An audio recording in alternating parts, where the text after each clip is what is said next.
सभी दोस्तों को नमस्कार। स्वागत करता हूं आपका अपने इस चैनल गॉड ऑनलाइन क्लासेस में। दोस्तों, जैसे कि हमें पता है कि हम उत्तराखंड अधीनस्थ सेवा चयन आयोग के अंतर्गत उत्तराखंड समूह गौ भर्ती परीक्षा एवं पुलिस एसआई और कांस्टेबल भर्ती परीक्षा की विशेष रूप से तैयारी कर रहे हैं। साथ ही साथ पटवारी लेखपाल भर्तियों का भी हम इंतज़ार कर रहे हैं। इसके अलावा उत्तराखंड समूह गौ के अंतर्गत होने वाली विभिन्न परीक्षाओं का इंतज़ार भी हमें है। तो उसके लिए दोस्तों मैं आए दिन आप लोगों के सामने एक वीडियो लेकर के आता हूं, और ये लगभग मेरी 9वीं वीडियो है उत्तराखंड पुलिस एसआई कांस्टेबल के लिए। तो दोस्तों, आज की वीडियो में बढ़ने से पहले आप लोगों से एक छोटा सा अनुरोध रहेगा कि अगर आपने अभी तक की जो पूर्व की वीडियोज़ नहीं देखी हैं तो उन्हें भी ज़रूर देखिएगा, और अगर आपने अभी तक चैनल को सब्सक्राइब नहीं किया है तो चैनल को भी ज़रूर सब्सक्राइब कीजिएगा, ताकि मुझे इसी प्रकार से मनोबल मिलता रहे और मैं आप लोगों के लिए अच्छी अच्छी वीडियो बनाता रहूं। तो दोस्तों, बढ़ते हैं आज के पहले क्वेश्चन की तरफ को। पहला क्वेश्चन जैसा कि हम देख पा रहे हैं, 2011 की जनगणना के अनुसार उत्तराखंड में प्रति वर्ग किमी जनसंख्या घनत्व, यानी कि उत्तराखंड का जनसंख्या घनत्व कितना है 2011 की जनगणना के अनुसार। अभी क्योंकि 2021 की जनगणना संपन्न नहीं हुई है दोस्तों, तो उसके आंकड़े आए नहीं हैं, तो 2011 का ही पूछा जाएगा आपसे कि 2011 की जनगणना के अनुसार उत्तराखंड में प्रति व्यक्ति किलोमीटर जनसंख्या घनत्व कितना है, यानी कि जनसंख्या घनत्व उत्तराखंड का कितना है। तो वो कितना है दोस्तों, वो है आपका 189 प्रति वर्ग किलोमीटर। एक वर्ग किलोमीटर में 189 लोग उत्तराखंड में निवास करते हैं दोस्तों। नेक्स्ट क्वेश्चन पे चलेंगे दोस्तों। किंगरी बिंगरी दर्रा किसको जोड़ता है? आपको पता है दोस्तों, किंगरी बिंगरी एक दर्रा है जो कि चमोली जिले में है उत्तराखंड के, और ये किसे जोड़ता है? तो ये जोड़ता है दोस्तों आपका चमोली को तिब्बत से, यानी कि कई बार तिब्बत की जगहों पर चीन लिख लिया जाता है, ठीक है, क्योंकि चीन ने ऑक्युपाई कर रखा है तिब्बत को। तो चमोली और तिब्बत के बीच में किंगरी बिंगरी दर्रा है दोस्तों। नेक्स्ट क्वेश्चन पे चलेंगे दोस्तों। 2011 की जनगणना के अनुसार उत्तराखंड राज्य में कुल जनसंख्या में जनजातीय जनसंख्या का प्रतिशत है, यानी कि जो अनुसूचित जनजाति यानी कि एसटी, ठीक है ना, शेड्यूल्ड ट्राइब्ड की जो जनसंख्या है उत्तराखंड में, वो 2011 की जनगणना के अनुसार कितने प्रतिशत है? तो वो है दोस्तों लगभग 2.90%, यानी कि 290% आप याद रखेंगे। 2.90% उत्तराखंड की जनजातीय जनसंख्या का प्रतिशत है उत्तराखंड की जनसंख्या में दोस्तों। नेक्स्ट क्वेश्चन पे चलेंगे दोस्तों। उत्तराखंड में निम्न में से किस जनपद में तहसीलों की संख्या सबसे अधिक है? तो ये क्वेश्चन भी बहुत इंपॉर्टेंट है। सबसे पहले आप लोगों को ये जानकारी होनी चाहिए कि उत्तराखंड में वर्तमान में 110 तहसीलें हैं दोस्तों। कितनी हैं? 110 तहसीलें हैं, जिसमें से सर्वाधिक जो तहसीलें हैं वो है आपका पिथौरागढ़ जनपद में। पिथौरागढ़ जनपद में आपकी किताबों में नैनीताल का नाम सुनेंगे, लेकिन सबसे ज़्यादा जो तहसीलें हैं वो पिथौरागढ़ में हैं, और पिथौरागढ़ में है 12 तहसीलें। और दोस्तों, आप किताबों में देखते होंगे कि विकास खंडों की अगर बात करें तो विकास खंड आपके 95 हैं, ठीक है, और 95 विकास खंडों में से सबसे ज़्यादा विकास खंड वाला ज़िला है पौड़ी। तो सबसे ज़्यादा विकास खंड पौड़ी में है और सबसे ज़्यादा तहसीलें पिथौरागढ़ में हैं दोस्तों, ये याद रखेंगे। आई होप आपको समझ आ गया होगा। नेक्स्ट क्वेश्चन पे चलूँगा दोस्तों।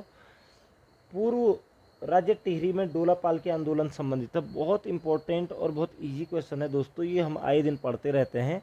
आपके रिवीजन के लिए फिर से एक क्वेश्चन लाया था मैं कि पूर्व राज्य टिहरी में, यानी कि डोला पाल के आंदोलन कहाँ से शुरू हुआ था? तो राज्य टिहरी में हुआ था शुरू, ठीक है ना। तो डोला पाल के आंदोलन का संबंध किससे है? तो यहाँ पर ऑप्शन है ब्राह्मणों से, शिल्पकारों से, राजपूतों से या इस्लाम से। तो दोस्तों, इसका जो संबंध था वो था शिल्पकारों से दोस्तों, ठीक है। और डोला पालकी का जो आंदोलन जो शुरुआत हुई थी वो 1930 ईस्वी में हुई थी दोस्तों। और इसके जो कर्णधार थे, यानी कि जिन्होंने इसे स्टार्ट किया था, वो किया था आपका जयानंद भारती ने। याद रखेंगे, जयानंद भारती ने डोला पालकी आंदोलन की शुरुआत की थी 1930 ईस्वी में, ठीक है दोस्तों। और ये टिहरी राज्य में स्टार्ट हुआ था, क्योंकि पहले क्या होता था कि जो ये पिछड़ी जाति के हमारे भाई बंद लोग होते हैं, उन लोगों को डोली में बैठने की आज्ञा नहीं होती थी, डोली और घोड़े में बैठने की शादियों में। तो इसका विरोध किया था जयानंद भारती ने, और यही आंदोलन का रूप लिया जिसका नाम पड़ा डोला पालकी आंदोलन, जिसके सूत्रधार थे आपका जयानंद भारती। 1930 में ये प्रारंभ हुआ था दोस्तों। नेक्स्ट क्वेश्चन पे चलेंगे। देश के उच्च न्यायालय में उत्तराखंड उच्च न्यायालय का क्रम है। आपको पता है दोस्तों, उत्तराखंड का जो उच्च न्यायालय है वो नैनीताल में है।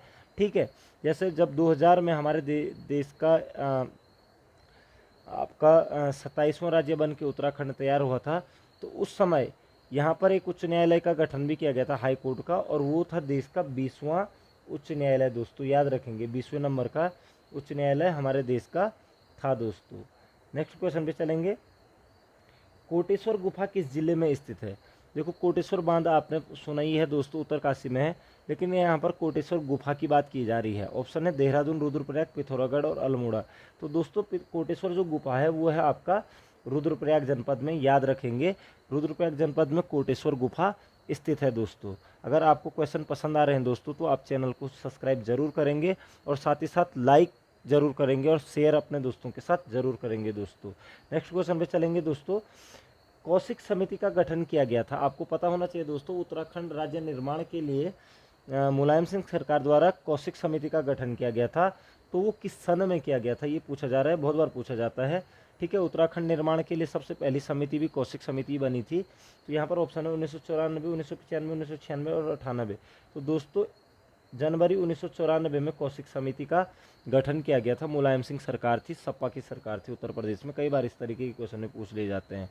ठीक है, तो उत्तर प्रदेश में किसकी सरकार थी? सपा की, और मुलायम सिंह यादव उस समय मुख्यमंत्री थे उत्तर प्रदेश के, और उन्हीं के टाइम पे कौशिक समिति का गठन किया गया था उत्तराखंड राज्य निर्माण के लिए दोस्तों। नेक्स्ट क्वेश्चन पे चलेंगे दोस्तों, उत्तराखंड हेतु कौशिक समिति गठित करने वाले मुख्यमंत्री थे। तो इस पर मैं चर्चा कर चुका हूँ, तो इसका आंसर सीधा हो जाएगा बी, मुलायम सिंह यादव। मुलायम सिंह यादव के टाइम पर कौशिक समिति का गठन किया गया था दोस्तों। ठीक है, और कौशिक समिति आपका 1994 में बनी थी दोस्तों। ठीक है, नेक्स्ट क्वेश्चन पे चलते हैं, उत्तराखंड में स्थित शिवालिक पर्वतमाला को हल्द्वानी के निकट किस नाम से जाना जाता है? तो शिवालिक पर्वतमाला को हल्द्वानी के जो निकट नाम से जाना जाता है वो जाना जाता है दोस्तों नाहन के नाम से। नाहन पर्वतमाला कहाँ पर है? तो हल्द्वानी के निकट में है, क्योंकि नाहन पर्वतमाला उसे कहते हैं दोस्तों जहाँ से शिवालिक श्रेणी खत्म होती है और मैदानी भाग शुरू हो जाता है दोस्तों। ठीक है, तो ये हल्द्वानी के निकट इसे क्या कहा जाता है? हल्द्वानी के निकट इसे नाहन कहा जाता है। ये बंधन हरिद्वार के निकट भी इसे नाहन के नाम से जाना जाता है दोस्तों, तो याद रखेंगे आप लोग। नेक्स्ट क्वेश्चन पे चलेंगे दोस्तों, प्रसिद्ध गौचर मेला कब प्रारंभ होता है? इंपॉर्टेंट क्वेश्चन है दोस्तों, ये कई बार पूछा जाता है। ठीक है, प्रसिद्ध गौचर मेला जो प्रारंभ हुआ था वो हुआ था 1943 ईस्वी में, 1943 में स्टार्ट हुआ था, और तिब्बत और भारत के बीच व्यापार के लिए ये गोचर नामक स्थान पर ये मेला प्रारंभ हुआ था, और गोचर मेला चमोली जनपद में लगता है दोस्तों, आप लोग याद रखेंगे। नेक्स्ट क्वेश्चन पे चलेंगे, उत्तराखंड राज्य के पहले मुख्य सचिव हैं। मुख्य सचिव कौन थे उत्तराखंड राज्य के पहले? तो यहाँ पर ऑप्शन है प्रकाश पंत, अशोक कांत शरण, अजय विक्रम सिंह और इनमें से कोई नहीं। तो अशोक कांत शरण दोस्तों पहले उत्तराखंड राज्य के मुख्य सचिव थे दोस्तों।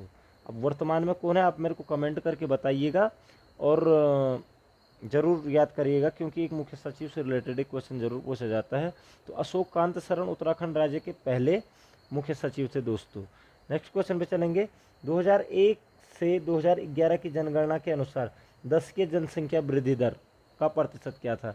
तो 2011 में जो 2001 की अपेक्षा 10 की जनसंख्या वृद्धि दर क्या रही थी दोस्तों, वो कितनी थी उसके बारे में आपको बताना है। तो वो रही थी दोस्तों आपका 19.17%, याद रखेंगे 19.17, यानी कि 19.17% जनसंख्या 10 की वृद्धि दर रही थी दोस्तों, याद रखेंगे 19.17%। नेक्स्ट क्वेश्चन पे चलेंगे, राज्य में सिंचित कृषि क्षेत्र कितना प्रतिशत है? उत्तराखंड राज्य का जो सिंचित कृषि क्षेत्र है, जिसको सिंचाई के द्वारा किया जाता है जो कृषि, उसका प्रतिशत कितना है? तो वो है दोस्तों आपका 56%, याद रखेंगे कितना प्रतिशत है? 56% उत्तराखंड राज्य का सिंचित कृषि क्षेत्र है दोस्तों, जिसे सिंचा जाता है। नेक्स्ट क्वेश्चन है, खगमरा किले का निर्माण किस शासक ने कराया था? तो खगमरा का किला दोस्तों आपका अल्मोड़ा जनपद में है, और इसका जो निर्माण कराया था दोस्तों वो किया था भीष्मचंद। चंद शासक था भीष्मचंद। भीष्मचंद ने खगमरे किले का निर्माण कराया था दोस्तों। तो आई होप आपको पसंद आया होगा। तो इसी बात पे आप वीडियो को ज़रूर कमेंट करेंगे और लाइक ज़रूर करेंगे दोस्तों। नेक्स्ट क्वेश्चन पे चलते हैं, थांगला दर्रा किस जनपद में स्थित है? तो थांगला दर्रा दोस्तों, अभी इससे पहले हमने किंगरी बिंगरी दर्रा देखा था, वो चमोली जनपद में है। थांगला दर्रा जो है दोस्तों, वो है आपका उत्तरकाशी जनपद में, और ये थांगला दर्रा उत्तरकाशी को तिब्बत से जोड़ता है दोस्तों। ठीक है, दर्रा का मतलब पास होता है, तो थांगला दर्रा उत्तरकाशी को तिब्बत से जोड़ता है। जैसे किंगरी बिंगरी आपका चमोली को तिब्बत से जोड़ता है, उसी प्रकार से थांगला दर्रा उत्तरकाशी को तिब्बत से जोड़ता है दोस्तों। नेक्स्ट क्वेश्चन पे चलेंगे। श्रृंगकंठ दर्रा निम्न में से किसके मध्य स्थित है? तो दोस्तों श्रृंगकंठ दर्रा भी आपका उत्तरकाशी में है, और ये उत्तरकाशी को हिमाचल प्रदेश से जोड़ता है। लेकिन यहाँ पर उत्तरकाशी ऑप्शन नहीं है, तो उत्तरकाशी उत्तराखंड का एक जिला है। तो उत्तराखंड और हिमाचल को जोड़ने वाला जो दर्रा है उसे हम क्या कहते हैं?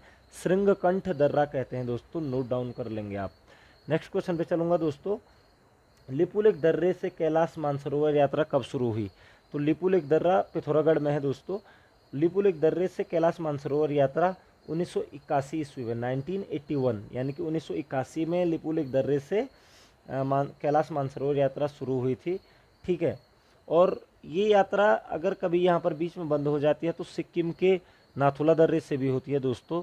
ठीक है, तो सिक्किम का जो क्षेत्र है वो भी आपका लगा हुआ है चाइना यानी कि तिब्बत बॉर्डर से। तो मानसरोवर की यात्रा आपका उत्तराखंड में लिपुलेख दर्रे से होती है, और ये 1981 से शुरू हुई दोस्तों। नेक्स्ट क्वेश्चन पे चलेंगे दोस्तों। गंगोली हाट को शैल देश किस में कहा गया है, यानी कि कौन से शास्त्र में यह कहा गया है? तो गंगोली हाट का जो प्राचीन नाम है वो है शैल देश दोस्तों, याद रखेंगे। एक क्वेश्चन तो यहीं पर बन जाएगा कि शैल देश किसका प्राचीन नाम है, तो आप बोलेंगे गंगोली हाट, और गंगोली हाट आपका पिथौरागढ़ में पड़ता है दोस्तों। और गंगोली हाट को शैल देश कहा गया है आपका स्कंद पुराण में, याद रखेंगे, स्कंद पुराण में गंगोली हाट को शैल देश कहा गया है दोस्तों। नेक्स्ट क्वेश्चन पे चलेंगे।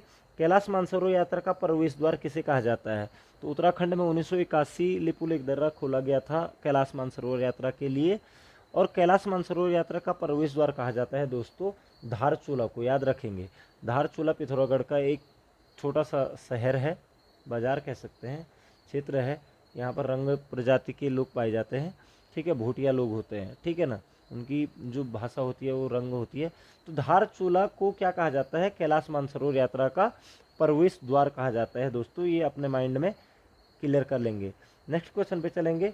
ट्रेल पास दर्रा ट्रेल द्वारा कब खोजा गया था? तो ट्रेल पास दर्रा जो उत्तराखंड या फिर कुमाऊं के पहले कमिश्नर थे ट्रेल, ठीक है ना, सॉरी, कुमाऊं के पहले तो ई गार्डनर थे, लेकिन ट्रेल भी थे, कुमाऊं के कमिश्नर रहे हैं ट्रेल। और ट्रेल के द्वारा क्या खोजा गया था? आपका ट्रेल पास दर्रा, जो कि ट्रेल पास दर्रा आपका कहाँ पर है? पिथौरागढ़ में है।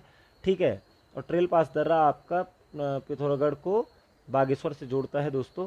ठीक है, तो ट्रेल पास दर्रा आपका 1830 ईस्वी में खोजा गया ट्रेल के द्वारा, ठीक है ना, ट्रेल महोदय के द्वारा या फिर कुमाऊं कमिश्नर ट्रेल के द्वारा 1830 ईस्वी में ट्रेल पास दर्रा खोजा गया दोस्तों।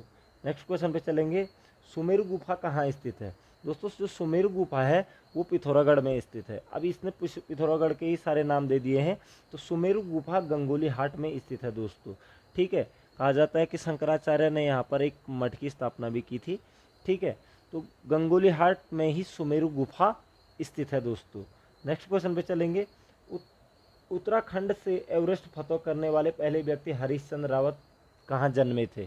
तो हरीशचंद्र रावत जो थे दोस्तों वो उत्तराखंड के पहले व्यक्ति थे जिन्होंने एवरेस्ट फतह की थी। ठीक है, उनका जन्म पिथौरागढ़ में हुआ था। और पिथौरागढ़ की यहाँ पर ऑप्शन दे रखे हैं कि पिथौरागढ़ के कहाँ हुआ था। तो पिथौरागढ़ के सरमोली गांव के मुनस्यारी क्षेत्र में, ठीक है, सरमोली मुनस्यारी में हरीशचंद्र रावत जी का जन्म हुआ था। और ये क्वेश्चन पूछा जाता है ज़्यादातर कि उत्तराखंड में एवरेस्ट फतह करने वाला पहले व्यक्ति कौन थे? तो आप कहेंगे हरीशचंद्र रावत, जो कि पिथौरागढ़ सिरमौली मुनस्यारी क्षेत्र से संबंध रखते हैं दोस्तों। नेक्स्ट क्वेश्चन पे चलेंगे। प्रसिद्ध पेशावर कांड कब हुआ था? तो प्रसिद्ध पेशावर कांड आपको पता है 1930 ईस्वी में हुआ था दोस्तों। ठीक है, वीरचंद सिंह गढ़वाली उसके नायक थे दोस्तों। ठीक है, नेक्स्ट क्वेश्चन पे चलेंगे। रामेश्वर में मिलन होता है। रामेश्वर एक स्थान का नाम है दोस्तों जहाँ पर ये पिथौरागढ़ का एक क्षेत्र है और यहाँ पर दो नदियों का मिलन होता है। तो रामेश्वर में मिलन होता है किन नदियों का? तो होता है दोस्तों सरयू और पूर्वी रामगंगा। यहाँ पर सरयू और पश्चिम रामगंगा भी दे रखा है, लेकिन पश्चिम रामगंगा का नहीं बल्कि सरयू और पूर्वी रामगंगा, क्योंकि पिथौरागढ़ पूर्व में है और पूर्व से जो रामगंगा निकलती है, ठीक है, और सरयू और पूर्वी रामगंगा, इसलिए आप याद रखेंगे कि पिथौरागढ़ पूर्व में है तो वहाँ पर पूर्वी रामगंगा बहेगी, और चमोली में दूधातोली पौड़ी से निकलती है पश्चिम रामगंगा, दोस्तों याद रखना, ठीक है। तो सरयू और पूर्वी रामगंगा के तट पर रामेश्वर बसा हुआ है दोस्तों। तो आई थिंक आप लोगों को क्वेश्चन समझ ज़रूर आ गए होंगे। अगर आपको कहीं पर कोई त्रुटि लगती है दोस्तों, तो ज़रूर आप मेरे को कमेंट बॉक्स में बताइएगा, और अगर आपको कोई समस्या होती है किसी प्रश्न में तो आप मेरे को ज़रूर बताइएगा। मैं आपकी पूरी सहायता करने की कोशिश करूँगा दोस्तों। तो आपका समय शुभ हो। आप चैनल को सब्सक्राइब, लाइक और अपने दोस्तों के साथ शेयर करेंगे। इसी अपेक्षा के साथ मिलते हैं नई वीडियो में। जय हिंद, जय भारत, जय